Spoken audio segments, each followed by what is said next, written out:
Hello दोस्तों, welcome to my channel. Picture अभी बाकी है।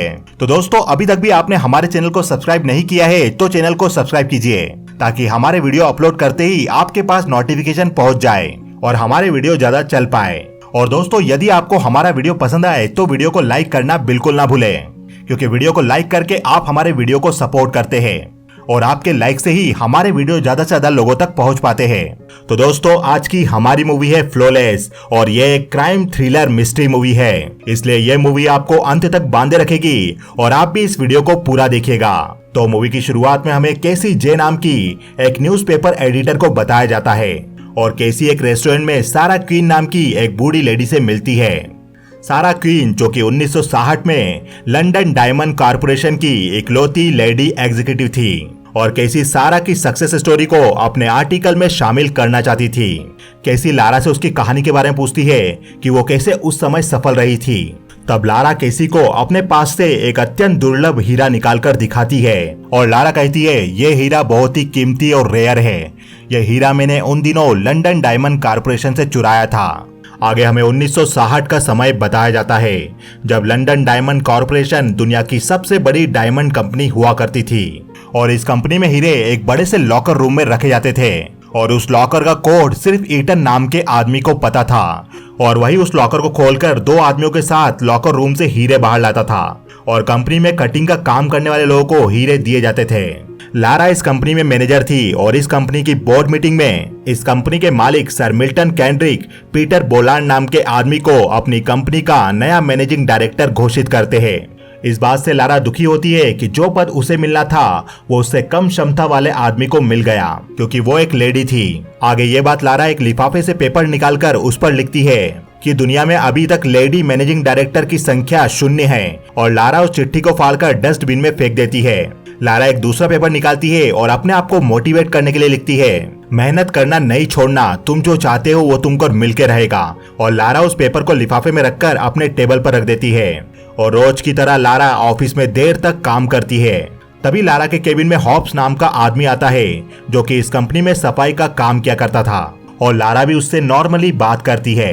अगले दिन कंपनी में लारा से हेनरी नाम का आदमी मिलता है, जो कि एक बैंक अधिकारी था और वो लारा का दोस्त भी था। हेनरी डायमंड कंपनी के अकाउंट्स की जांच करने आया हुआ था। हेनरी लारा को अपना कार्ड देता है और बैंकिंग करियर में आने की सलाह भी देता है। लारा अपने केबिन में जाती है तो वहां पर उसे एक लिफाफे में एक मूवी टिकट मिलता है और उसमें वही पेपर मिलता है जिसमें लारा ने लिखा था कि वो जीतेगी, पर उस पेपर के नीचे लिखा हुआ था तुम नहीं जीतोगी। मूवी टिकट के पीछे समय भी लिखा हुआ था। लारा को समझ नहीं आता कि ये पेपर और ये टिकट्स उसे किसने भेजे होंगे। लारा उस अनजान आदमी से मिलने थिएटर में जाती है। तब लारा को थिएटर में हॉब्स मिलता है और लारा हॉब्स को देखकर वहां से जाने लगती है। तब हॉब्स लारा को रोककर बताने लगता है कि वो टिकट और वो पेपर उसने ही उसे भेजा था और हॉब्स लारा से डायमंड कंपनी से हीरे चुराने के लिए मदद मांगता है। लारा इस बात से इनकार कर देती है और वो वहां से जाने लगती है। तब हॉब्स लारा को बताता है कि कंपनी आपको नौकरी से निकालने वाली है। लारा कहती है मैं तुम्हारी बात पर कैसे विश्वास करूं, तुम ये बात कैसे जानते हो। हॉब्स कहता है मैंने मीटिंग में सुना था कि वो लोग आपको निकालने वाले हैं। अगले दिन लारा सर मिल्टन के सेक्रेटरी के टेबल से चुपके से डॉक्यूमेंट निकाल कर देखती है। तब लारा को पता चलता है कि उसे कंपनी से जल्द ही निकाला जाने वाला है। लारा इस बात से दुखी होती है और वो सोचने लगती है कि वो अब क्या करेगी। आगे लारा कंपनी से बाहर जाने लगती है। तभी लारा के पास से एक डायमंड गिरता है। तभी रिसेप्शन पर खड़ा आदमी लारा के पास आता है और वो देखता है लारा ने नाखूनों पर कई सारे हीरे चिपका रखे थे। ये देखकर सिक्योरिटी वाले लारा को पकड़कर ले जाते हैं। तभी अचानक लारा की नींद खुलती है। लारा ये सपना देख रही होती है। आगे लारा हॉब्स से एक डॉग रेस में मिलती है और लारा कहती है तुम्हें ये हीरे क्यों चाहिए, जबकि तुम्हारी पत्नी को मरे हुए 15 साल बीत चुके हैं। हॉब्स कहता है आखिर आपने मेरे बारे में सब कुछ पता कर ही लिया। हॉब्स लारा को अपने घर ले जाता है और वहां पर अपना प्लान समझाता है। हॉब्स कहता है हमें हमारा नॉर्मल रूटीन चेंज नहीं करना है। हर रात 9 बजे डोर लॉक कर दिए जाते हैं और उसके बाद बिल्डिंग में कोई आता जाता नहीं। सिर्फ नीचे वाली मंजिल के पास 2 गार्ड रहते हैं लिफ्ट के पास और यहीं से मैं जाऊंगा। लारा कहती है तो तुम कहना चाहते हो तुम लॉकर रूम से हीरे निकालोगे। हॉब्स कहता है क्योंकि वहीं पर सारे डायमंड रखे हुए हैं। हर शाम को जब मैं 4th फ्लोर पर काम शुरू करता हूँ तब मैं एक बार ऊपर वाले फ्लोर पर भी जाता हूँ और कुछ घंटों तक वहीं पर साफ सफाई का काम करता हूँ।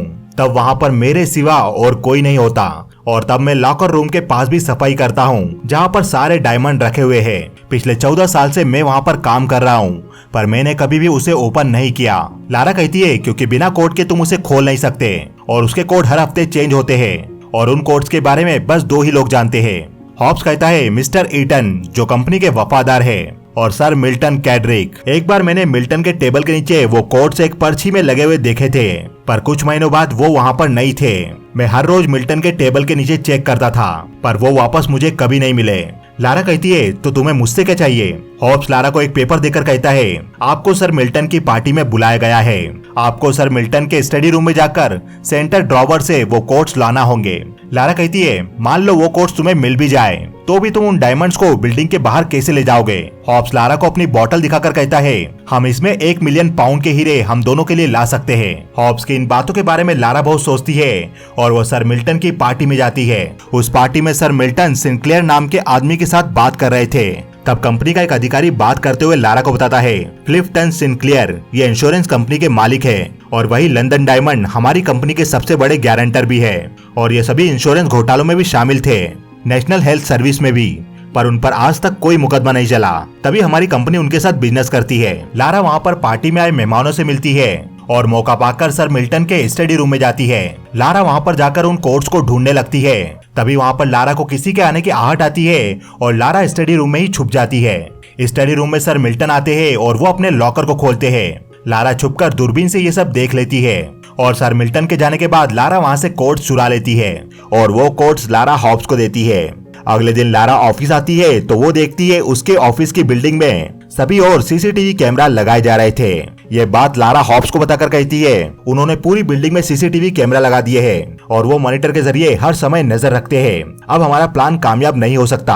हॉब्स कहता है पर कोई तो रास्ता होगा। लारा कहती है 8 कैमरे लगाए गए हैं और उनमें से एक कैमरा लॉकर रूम की तरफ भी लगाया गया है और ये सभी कैमरे गार्ड स्टेशन पर लिंक है जहां पर 24 घंटे सभी कैमरों से नजर रखी जाती है। कैमरे 8 है पर एक समय में 4 स्क्रीन पर सिर्फ 4 ही कैमरों की फुटेज दिखाई देगी और 4 कैमरों की फुटेज नहीं दिखाई देगी और 60 सेकंड बाद पहले 4 कैमरों की फुटेज चेंज होगी। हॉब्स कहता है मैं 10 सेकंड में ही लॉकर रूम तक पहुंच सकता हूं। लारा कहती है आप ऐसा नहीं कर सकते क्योंकि आपको भागकर 40 यार्ड की दूरी तय करनी होगी और आप बूढ़े हो, मुश्किल से चल पाते हो। हॉब्स कहता है मैं ये कर लूंगा। लारा हॉब्स का साथ देने से मना करती है और वहां से जाने लगती है। तब हॉब्स कहता है आपने मुझे वो कोड दिए हैं और अब आप पीछे नहीं हट सकती। अगले दिन कंपनी से सभी कर्मचारियों के जाने के बाद हॉब्स वहां पर सफाई करता है और वो सीसीटीवी कैमरा फुटेज वाले रूम में जाकर स्टॉप वॉच के जरिए कैमरा फुटेज चेंज होने का टाइम पता कर लेता है और हॉब्स डस्टबिन की ट्रॉली लेकर लॉकर रूम की तरफ सफाई करने जाता है और स्टॉप वॉच में कैमरा फुटेज चेंज होने का टाइम देखकर डस्टबिन ट्रॉली लेकर दौड़कर लॉकर रूम की तरफ जाता है और कोड डालकर लॉकर रूम को खोलता है। तब सीसीटीवी कैमरा रूम में बैठे गार्ड का ध्यान भटकाने के लिए लारा बाहर से कॉल करती है और वो गार्ड कॉल अटेंड करता है।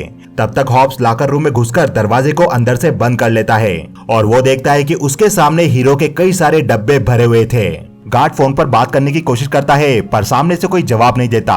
लारा फोन बूथ से फोन रखकर चली जाती है और स्टॉप वॉच में वीडियो फुटेज के चेंज होने का टाइम देखकर हॉब्स वापस लॉकर रूम से डस्टबिन की ट्रॉली लेकर बाहर निकल जाता है और गार्ड भी खाना खा रहा होता है तो वो कैमरों की वीडियो फुटेज देखने में इंटरेस्ट नहीं लेता।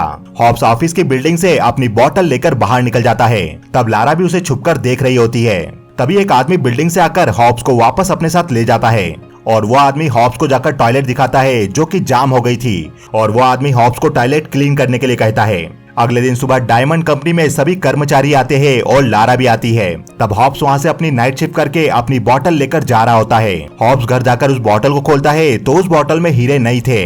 दूसरी तरफ ईटन भी कंपनी में लॉकर रूम को खोलता है। लारा भी अपने ऑफिस में रोजाना की तरह काम करने लगती है। तब डायमंड कंपनी के सभी कर्मचारियों के बीच हड़बड़ी मच जाती है और ये देखकर लारा समझ जाती है कि इन्हें चोरी का पता चल चुका है और लारा सोचती है पर कैसे? इतने टन हीरो के बीच में से एक बोतल हीरे चुरा लिए गए तो कंपनी के लोगों को ये बात कैसे पता चली? तभी ईटन लारा को बुलाता है और अपने साथ लॉकर रूम में ले जाता है तो लारा देखती है लॉकर रूम के सारे हीरे चोरी किए गए थे और लारा ये सब देखकर चौंक जाती है कि अकेला हॉब्स ये सब कैसे कर सकता है, क्योंकि इतने सारे हीरो को चुराने के लिए दीवार तोड़नी पड़ती और गाड़ियों की भी जरूरत पड़ती। इस चोरी की जांच करने के लिए फिंच को बुलाया जाता है। शाम को हॉब्स आता है और लारा जाकर उससे पूछती है तुमने ये सब कैसे किया? हमारे बीच बस एक बोतल हीरे चुराने की बात हुई थी। हॉब्स और लारा को बात करते हुए फिंच भी देख लेता है और फिंच हॉब्स को पूछताछ के लिए बुलाता है। लारा हॉब्स से रेस्टोरेंट में मिलती है और पूछती है, तुमने सारे हीरो के साथ क्या किया और फिंच ने तुमसे क्या पूछा? हॉब्स कहता है, सही समय आने पर तुम्हें सब कुछ पता चल जाएगा। और मैंने फिंच से झूठ बोला, मैंने उसे कुछ नहीं बताया। आगे एक बॉयल नाम का आदमी सर मिल्टन से मिलता है और उनसे कहता है, अगर आप अपने चोरी हुए डायमंड खरीदना चाहते हैं तो आपको हफ्ते के अंत तक बताना होगा और डायमंड्स खरीदने की बाकी शर्तें आपको इस लेटर में मिल जाएगी। आप जो चाहते हैं मुझे बताएं। तब कंपनी का एक अधिकारी कहता है, मिस्टर बॉयल, क्या आप अपने क्लाइंट को जानते हो? बॉयल कहता है, नहीं, मैं उन्हें नहीं जानता और ना ही मैं उनसे कभी मिला हूँ। तभी सर मिल्टन की सेक्रेटरी आकर बताती है, बॉयल के लिए कॉल है। बॉयल कॉल अटेंड करने जाता है और सर मिल्टन उस लेटर को पढ़ते हैं जिसमें लिखा हुआ था, डायमंड का प्राइस 100 मिलियन पाउंड है और आपको 48 घंटे में ये पैसा देना होगा।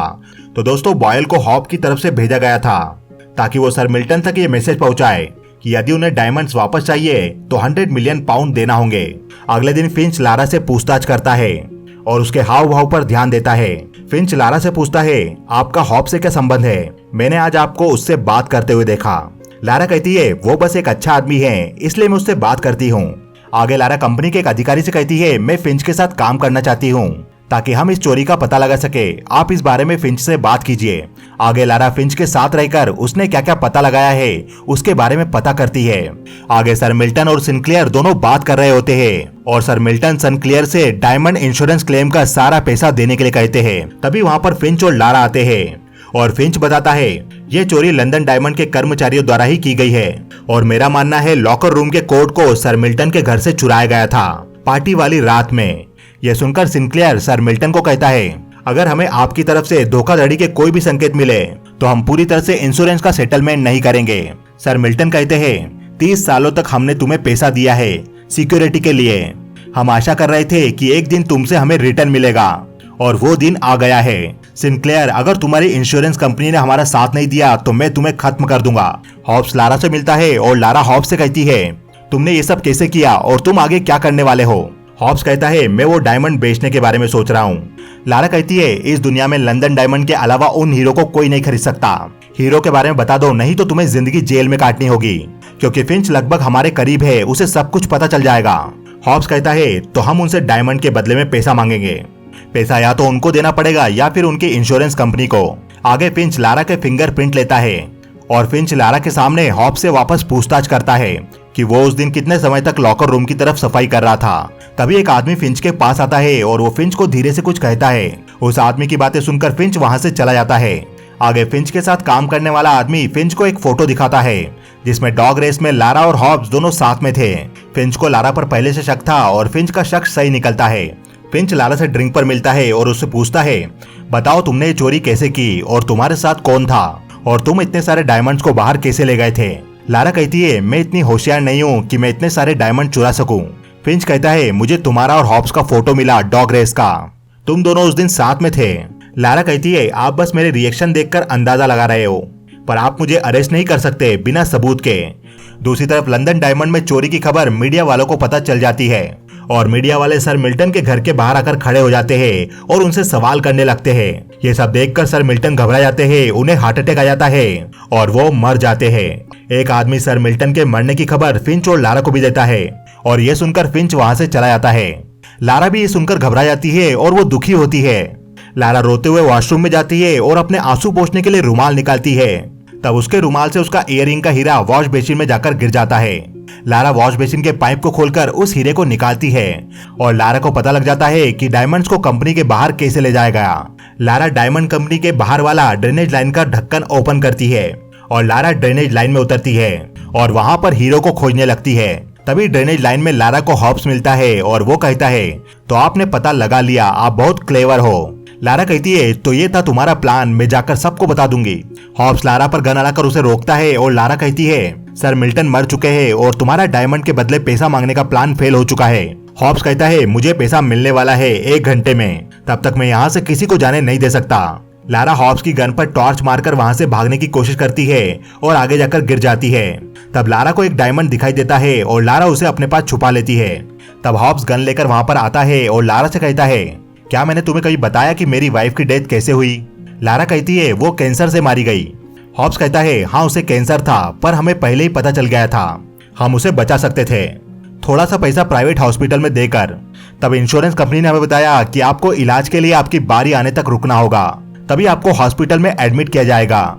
मैं इंश्योरेंस कंपनी के चेयरमैन के पास भी गया, पर उन्होंने कहा कि इस केस में अभी इमरजेंसी नहीं है। और जब मेरी वाइफ को हॉस्पिटल में एडमिट किया गया तब तक बहुत देर हो चुकी थी, कैंसर फैल चुका था और मेरी वाइफ मारी गई। हॉब्स कहता है उस समय सिनक्लेयर बहुत बड़ा सेलर था प्राइवेट हॉस्पिटल पॉलिसी में, पर उसने आम जनता के पैसे का यूज अपने आप को बनाने में किया, कई सारे घोटाले किए। लारा कहती है और सिनक्लेयर को ही लंदन डायमंड के इंश्योरेंस का पैसा देना पड़ेगा।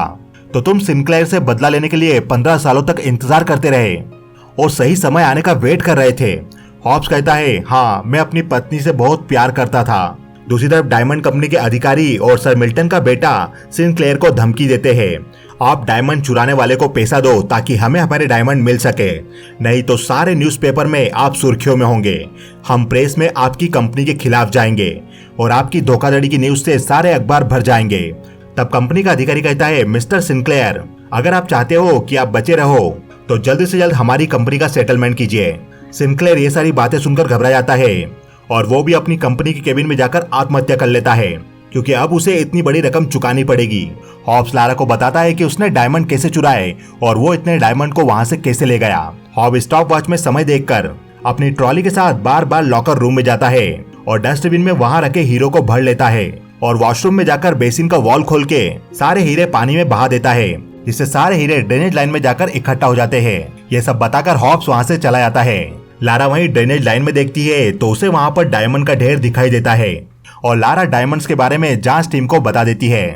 आगे हॉब्स को इस चोरी का जिम्मेदार माना जाता है, पर हॉब्स उसके बाद पुलिस को कभी नहीं मिलता और सर मिल्टन के बेटे ओली को लंदन डायमंड कंपनी की जिम्मेदारी दी जाती है। लारा एडिटर कैसी से कहती है उसके बाद मेरी कभी भी मुलाकात मिस्टर हॉब्स से नहीं हुई और ना ही उनसे कभी बात हुई। कैसी कहती है तो उन पैसों का क्या हुआ जो कंपनी ने डायमंड्स के बदले दिए थे। लारा कहती है एक दिन मुझे स्विट्जरलैंड की बैंक से एक लेटर मिला, किसी ने मेरे नाम के अकाउंट में 100 मिलियन पाउंड डाल दिए थे, वो सारा पैसा वो मुझे सौंप कर चला गया। और लारा इसके बाद की अपनी जीवन की पूरी कहानी एक फाइल के रूप में केसी को देकर वहां से चली जाती है। लारा ने उस फाइल में बताया था कि उसने वो सारा पैसा अलग अलग रूप में चैरिटी में दे दिया था, जो भी उसे हॉब की तरफ से मिला था। और ये मूवी यहीं खत्म हो जाती है। तो दोस्तों हॉब सिनक्लेयर से बदला लेना चाहता था, क्योंकि जब वो हेल्थ इंश्योरेंस का काम देखा करता था तब हॉब की वाइफ को कैंसर हुआ था और सिनक्लेयर के घोटालों के कारण हॉब की वाइफ को समय आने पर प्राइवेट हॉस्पिटल में एडमिट नहीं करने दिया गया था और इलाज में देरी के कारण हॉब की वाइफ मारी जाती है। सिनक्लेयर के अंडर में ही डायमंड कंपनी के इंश्योरेंस का काम था, तो हॉब ने डायमंड कंपनी से चोरी इसलिए की ताकि इंश्योरेंस के बदले सिनक्लेयर को डायमंड कंपनी को सारा पैसा चुकाना पड़े और सिनक्लेयर इसमें तबाह हो जाए।